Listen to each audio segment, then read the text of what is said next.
नमस्कार बच्चों, आज हम पढ़ेंगे कक्षा 8वीं की हिंदी की पाठ्य पुस्तक वसंत भाग 3 में संकलित नरोत्तम दास जी के द्वारा रचित काव्य सुदामा चरित। सुदामा चरित कृष्ण और सुदामा पर आधारित एक बहुत सुंदर रचना है। कवि के द्वारा ब्रज भाषा का प्रयोग किया गया है। सुदामा चरित के पदों में नरोत्तम दास जी ने श्री कृष्ण और सुदामा के मिलन, सुदामा की दीन अवस्था व कृष्ण की उदारता का वर्णन किया है। सुदामा जी बहुत दिनों के बाद द्वारिका आए। कृष्ण से मिलने के लिए कारण था उनकी पत्नी के द्वारा उन्हें जबरदस्ती भेजा जाना। उनकी अपनी कोई इच्छा नहीं थी। बहुत दिनों के बाद दो मित्रों का मिलना और सुदामा की दीन अवस्था और कृष्ण की उदारता का वर्णन भी किया गया है। किस तरह से उन्होंने मित्रता धर्म निभाते हुए सुदामा के लिए उदारता दिखाई, वह सब किया जो एक मित्र को करना चाहिए।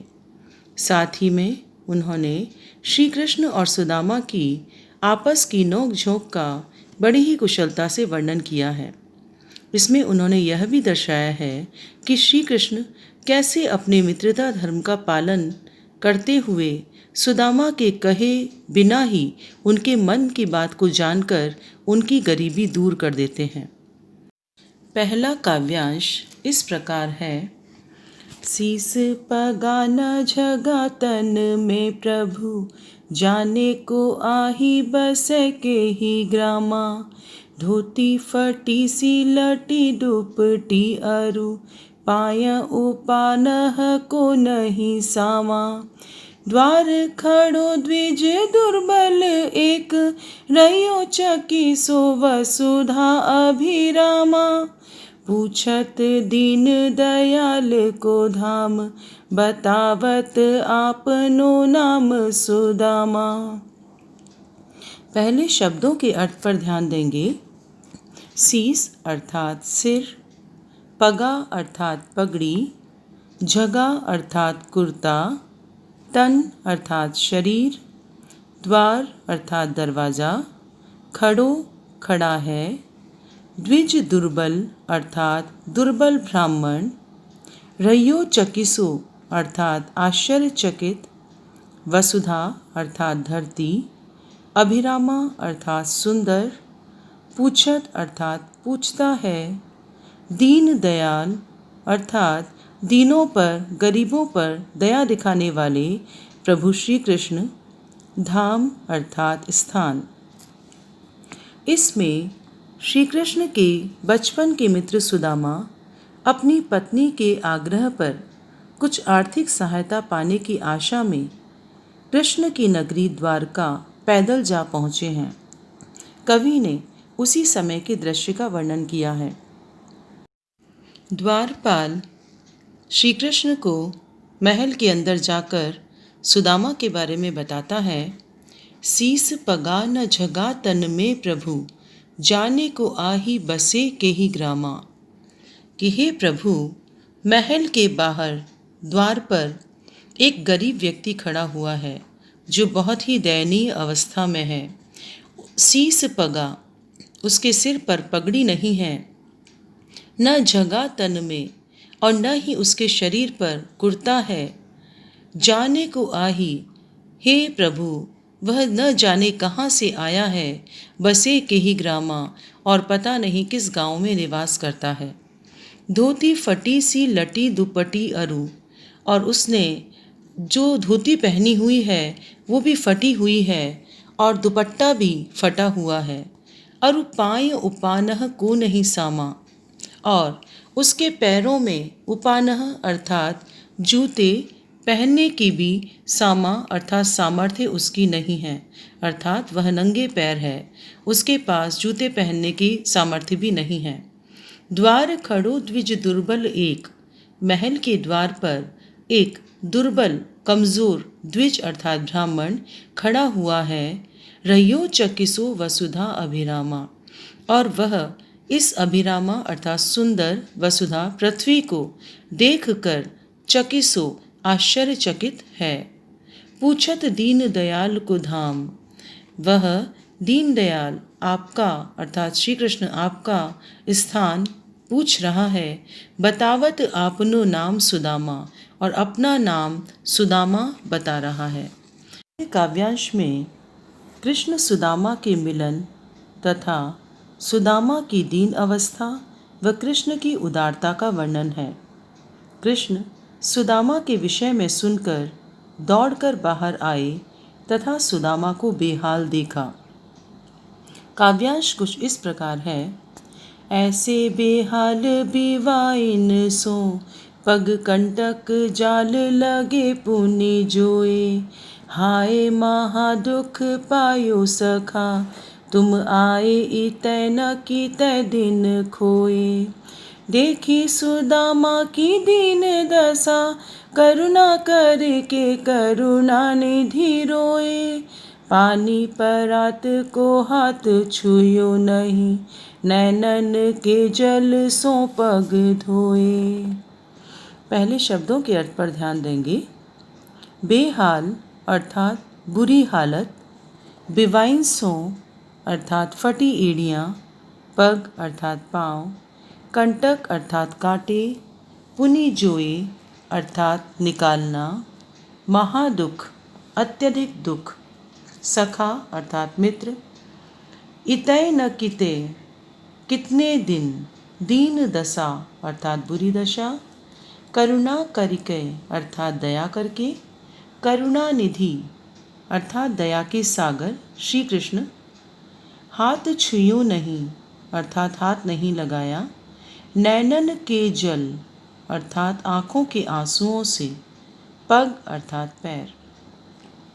श्री कृष्ण सुदामा की हालत देखकर दुखी हो गए और उनसे कहने लगे, ऐसे बेहाल बिवाइन सो, पग कंटक जाल लगे पुनि जोए। श्री कृष्ण ने सुदामा की बुरी हालत को देखा, बेहाल बुरी हालत को देखा। उनकी बिवाइयाँ, उनकी एड़ियाँ जो थीं वो फटी हुई थीं और उनके पग अर्थात पैरों में कंटक जाल कांटे लगे हुए थे। श्री कृष्ण ने उनके पैरों में लगे हुए कांटों को जोए अर्थात निकाला, पैरों से कांटों को निकाला और दुखी होकर के बोले, हाय दुख सूचक अव्यय है, महादुख पायो सखा। सखा अर्थात हे मित्र सुदामा, तुमने अत्यधिक दुख पाया अपने जीवन में। तुम आए इते न किते दिन खोए, तुम मेरे पास क्यों नहीं चले आए। तुमने इतने दिन इतने दुख में क्यों काटे, तुम मेरे पास क्यों नहीं चले आए, तुमने इतने दिन क्यों बर्बाद कर दिए। देखी सुदामा की दीन दशा, सुदामा की दुखी अवस्था, दीन अवस्था को देख करके करुणा निधि अर्थात दया के सागर श्री कृष्ण दुखी होकर रोने लगे और पानी परात को हाथ छुयो नहीं, नैनन के जलसों पग धोए। उन्होंने सुदामा के पैर धोने के लिए जो पानी से भरी परात मंगाई थी उसको हाथ भी नहीं लगाया, बल्कि अपने नेत्रों के जल से अर्थात आंसुओं से ही उसके पैरों को धो दिया। इस प्रकार श्री कृष्ण सुदामा से दूर रह कर के उन्होंने भी अत्यधिक दुख पाया, इस बात को सुदामा को बताते हैं। और इस काव्यांश में पानी परात को हाथ छुयो नहीं, नैनन के जलसों पग धोए, इस पंक्ति में अतिशयोक्ति अलंकार का प्रयोग किया गया है। अगली पंक्तियों में कृष्ण सुदामा से शिकायत कर रहे हैं कि वह उसकी पत्नी द्वारा कृष्ण के लिए भेजी गई सौगात उसे क्यों नहीं दे रहे हैं। श्री कृष्ण कहते हैं, कछु भाभी हमको दियो, सो तुम काहे न देत। चापी पोटरी काख में, रहे कहो के ही हेतु। श्री कृष्ण कहते हैं कि कुछ भाभी ने जो हमारे लिए भेंट या उपहार भेजी है वह तुम मुझे क्यों नहीं दे रहे हो, और क्या कारण है कि तुमने वह पोटली, मेरे लिए लाई गई पोटली अपने कांख में अर्थात बगल में दबा रखी है, छिपा रखी है। तुम मुझे क्यों नहीं दे रहे हो। अगला काव्यांश इस प्रकार है। आगे चना गुरु मातु दैते, लए तुम चाबी हमें नहीं दीने। श्याम कयो मुस्काय सुदामासु, चोरी की बान में हो जो प्रवीणे। पोटरी काख में चापी रहे तुम, खोलत नहीं सुधारस भीने। पाछिली बानी अजौ न तजौ तुम, तैसई भाभी के तंडुल कीन्हे। शब्दों के अर्थ पर ध्यान देंगे। चाबी अर्थात चबाना, बान अर्थात आदत, प्रवीण अर्थात कुशल, पाछिली बानी अर्थात पुरानी आदत, तजी अर्थात छोड़ी, सुधा अर्थात अमृत, तंदुल अर्थात चावल। प्रस्तुत काव्यांश में श्री कृष्ण सुदामा पर ताना मारते हुए कहते हैं कि आगे चना गुरु मातु दयेते, लए तुम चाबी हमें नहीं दीने। कि जैसे उसने बचपन में उनकी गुरु माँ के द्वारा दिए गए चने उसे न देकर खुद खा लिए थे, वैसे ही वह अब भी उनके तोहफे को उन्हें क्यों नहीं दे रहे हैं। श्याम कयो मुस्काए सुदामा सो, श्री कृष्ण मुस्कुराकर सुदामा से कहते हैं कि चोरी की बान में हों जो प्रवीणे, कि क्या वह चोरी करने की आदत में प्रवीण हो गए हैं, कुशल हो गए हैं। ऐसा वह मजाक करते हुए कहते हैं। पोटरी काख में चापी रहे तुम, श्री कृष्ण कहते हैं कि तुम मेरी भाभी के द्वारा मेरे लिए जो उपहार स्वरूप पोटली भेजी गई है उसे अपनी काख में बगल में क्यों चापी रहे अर्थात क्यों छिपा रहे हो। खोलत नाही सुधारस भीने, और उस पोटली को क्यों नहीं खोलते हो, क्योंकि उस पोटली में से कितनी सुगंधित अमृत किसी खुशबू आ रही है।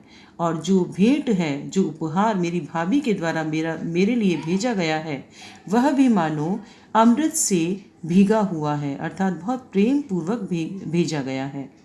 पाछिली बानी अजौ न तजौ तुम, और वह सुदामा से कहते हैं कि तुम अपनी पिछली आदत, पाछिली बानी अर्थात पिछली आदत, अजौ न तजौ अभी भी तुमने छोड़ी नहीं है, अर्थात मेरा हिस्सा स्वयं छिपा लेने की आदत तुमने अभी भी छोड़ी नहीं है।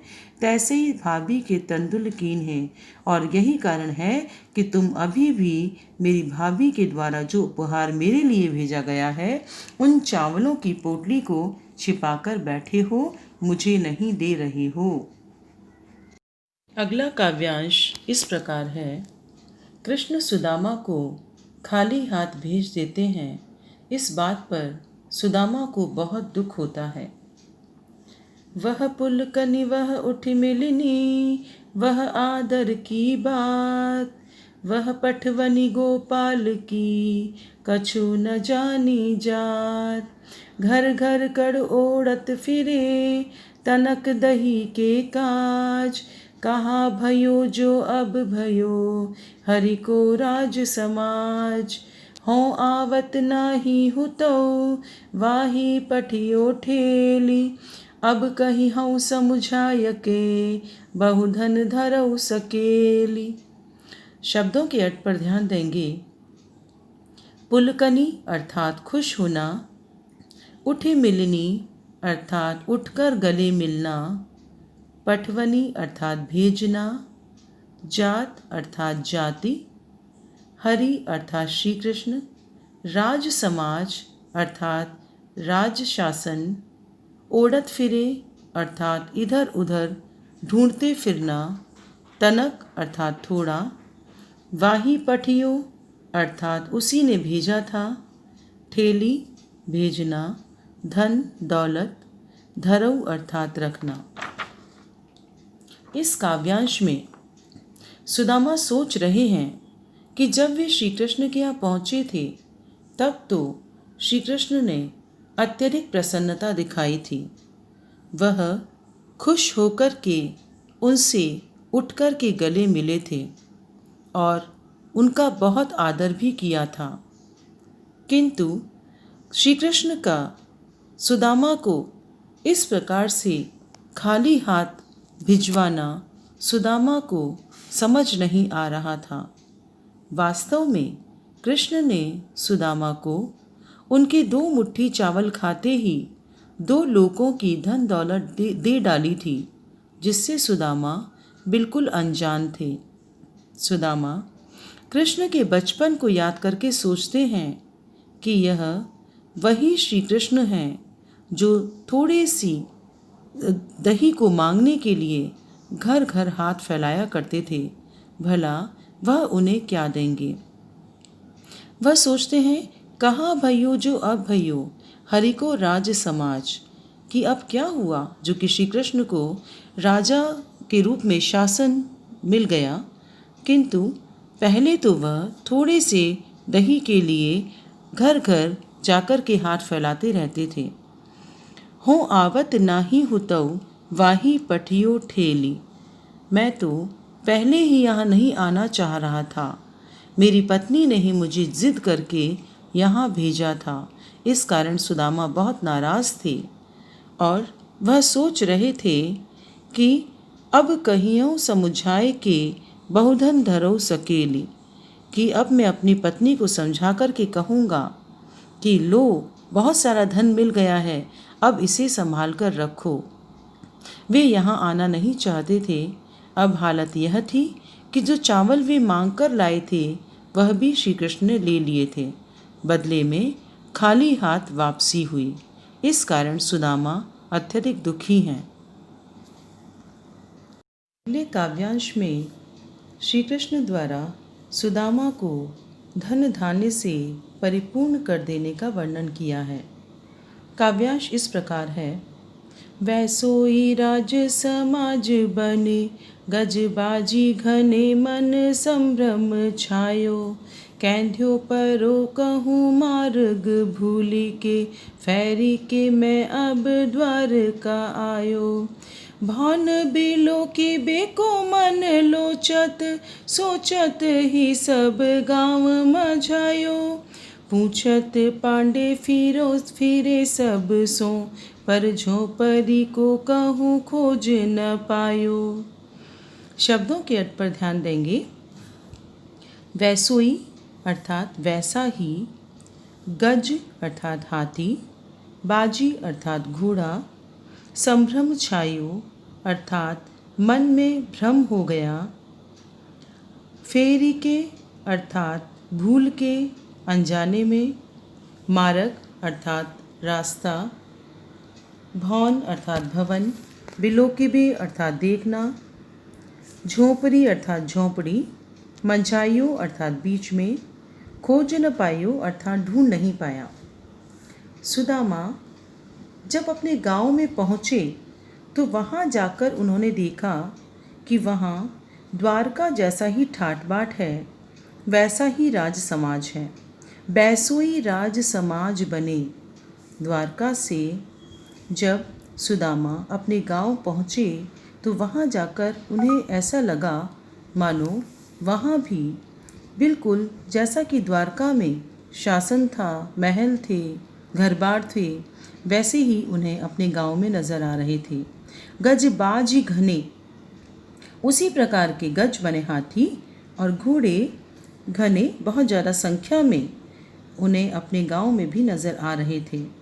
मन संभ्रम छायो, इससे उनके मन में भ्रम छा गया, वे भ्रमित हो गए।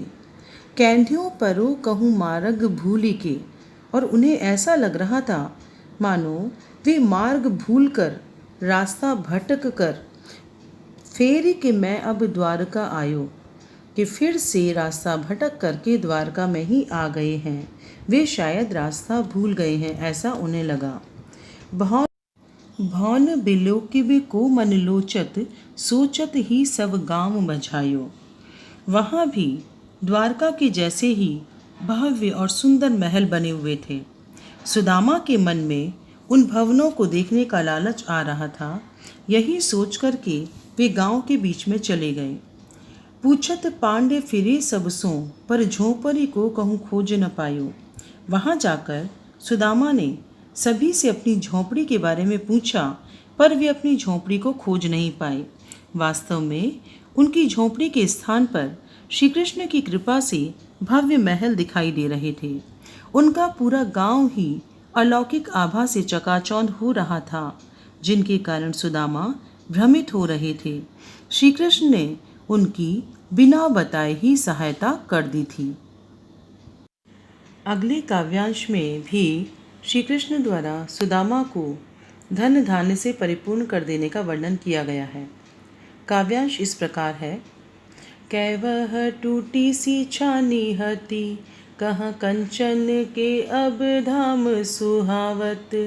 कै पग में पन ही न हती, कह लय गज राजहु ठाड़े महावत। भूमि कठोर पे रात कटे, कहाँ कोमल सेज पे नींद न आवत। कैजुर तो नहीं को दो सवा, कह प्रभु के परताप ते दाख न भावत। शब्दों के अर्थ पर ध्यान देंगे।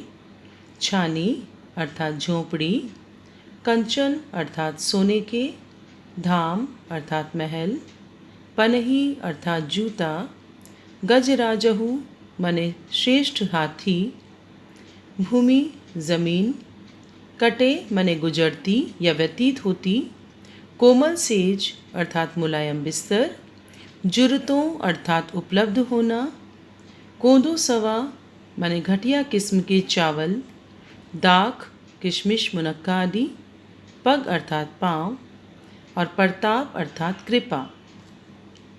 कवि कहते हैं कि कहाँ सुदामा की दयनीय दशा जब थी तब उसकी स्थिति कैसी थी। कै वह टूटी सी छानी हती, कि कहाँ सुदामा के पास टूटी फूटी सी फूस की झोंपड़ी थी। कहाँ कंचन के अब धाम सुहावत, और अब कहाँ सोने के महल सुशोभित हो रहे हैं। कै पग में पनही न हती, पहले तो सुदामा के पग में अर्थात पैरों में पहनने के लिए पनही न हती, जूतियाँ तक नहीं होती थी। कह लय गजराजहु ठाड़े महावत, और कहाँ अब उनके महल के द्वार पर महावत अर्थात हाथियों को तैयार रखने वाले गजराजहु ठाड़े श्रेष्ठ हाथी लेकर के खड़े रहते हैं, अर्थात सवारी के साधन भी उपलब्ध हैं। भूमि कठोर पे रात कटे, पहले सुदामा को कठोर धरती पर रात काटनी पड़ती थी, रात बितानी पड़ती थी। कहाँ कोमल सेज पर नींद न आवत, और अब कहाँ उन्हें सुकोमल सेज पर भी नींद नहीं आती है। कै जुरतो नहीं कोदो सवा, पहले उनकी हालत यह थी कि उन्हें खाने के लिए प्याज और घटिया किस्म के चावल आदि भी उपलब्ध नहीं होते थे। और कहाँ प्रभु के परताप से दाख न भावत, और कहाँ अब प्रभु की कृपा से उन्हें किशमिश मुनक्का उपलब्ध हैं, फिर भी वे अच्छे नहीं लगते। इस प्रकार इस काव्यांश में भी अतिशयोक्ति अलंकार का प्रयोग किया गया है। अतिशयोक्ति अलंकार में किसी भी बात का बढ़ा चढ़ा करके वर्णन किया जाता है। इस प्रकार सुदामा के मित्र श्री कृष्ण ने अपनी मित्रता को सार्थक किया और अपने मित्र सुदामा के स्वाभिमान को जानकर उनकी बिना बताए सहायता कर दी। बच्चों, मित्रता की कसौटी पर श्री कृष्ण खरे उतरे। यह पाठ यहीं समाप्त होता है। धन्यवाद बच्चों।